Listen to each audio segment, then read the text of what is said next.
Hello साथीहरू, good morning.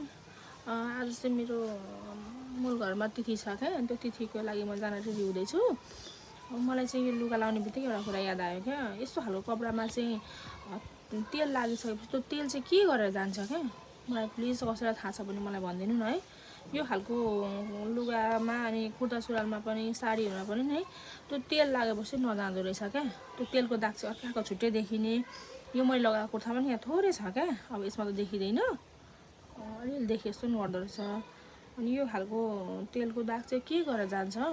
मैले त्यो युट्युबतिर देखेर कतै थोक ट्राई गरेँ, गएन क्या। तपाईँलाई थाहा छ भने प्लिज मलाई कमेन्ट गर्नुहोस् न ल, कसरी जान्छ यो तेलको दाग। लाउने बित्तिकै ठिक्कै याद आयो क्या मलाई, कसरी जाने रहेछ भनेर। अनि मलाई हजुरहरूसँग सेयर गर्न मन लाग्यो, त्यही भएर यो लुगा लाएँ।